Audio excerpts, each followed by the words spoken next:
বেশ কয়েক বছর আগে ভারতের আমির খানের বলিউড নেতা আমির খানের একটি ছবি বাংলাদেশের দর্শকরা দেখেছিল, যেখানে আমির খানকে গজনী রূপে দেখা গিয়েছিল। ঠিক সেই লুক ধরেছে সাবেক আইসিটি প্রতিমন্ত্রী এবং হাসিনার পাঁচাটা দালাল জুনায়েদ আহমেদ পলক। তিনি একের পর এক মামলায় সরকারের রিমান্ডে মানে পুলিশের রিমান্ডে আসছেন এবং বিভিন্ন ধরনের আপত্তিকর বক্তব্য দিচ্ছেন। আজ তিনি একটি বক্তব্য দিয়েছেন। তিনি বলেছেন সবার অন্তত 7 দিন জেলে থাকা উচিত।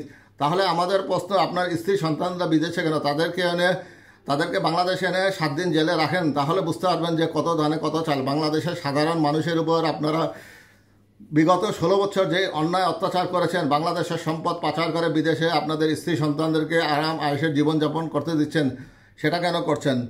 আমরা দেখি জুনায়েদ আহমেদ পলক কি ফেরেস্তারূপী কথা বলেছেন। জেলখানার জীবন মারাত্মক শিক্ষার, সবার অন্তত 7 দিন জেলে থাকা উচিত। যদি কখনো কারাগার থেকে বের হতে পারি তখনও এই কথা বলবো।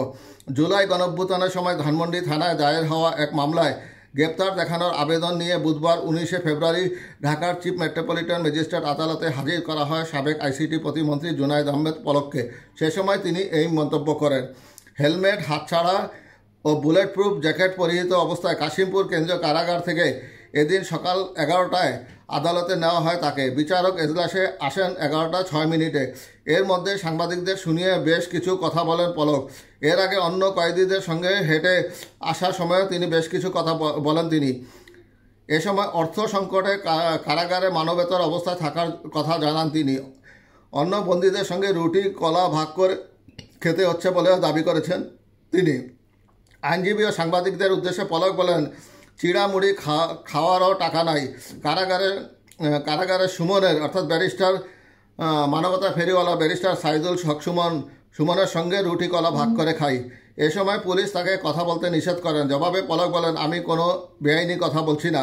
আদালতে কথা বললে রিমান্ড বাড়িয়ে দেওয়া হয় বলে অভিযোগ করেন পলক। তিনি বলেন, কথা বললেই রিমান্ড বাড়িয়ে দেয়, আইনজীবীরা কথা বললে রিমান্ড বেড়ে যায়।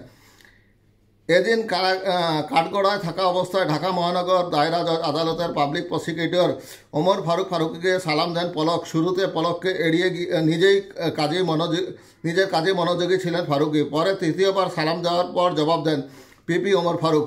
এ সময় পলক বলেন, স্যার 3বারের সময় সালামের জবাব দিয়েছেন, জুনিয়র হিসেবে কথা বললেন স্যার। প্রসঙ্গত সাবেক প্রতিমন্ত্রী জুনায়েদ আহমেদ পলকও একজন আইনজীবী। রাজনীতির সঙ্গে জড়ানোর পর আইন পেশায় আর সক্রিয় নন। আইনজীবীদের সঙ্গে কথা বলার সময় তিনি সাংবাদিকদের উদ্দেশ্যে বলেন, আমাদের নিয়ে লেখার সময় আপনারা একটু সদয় হবেন।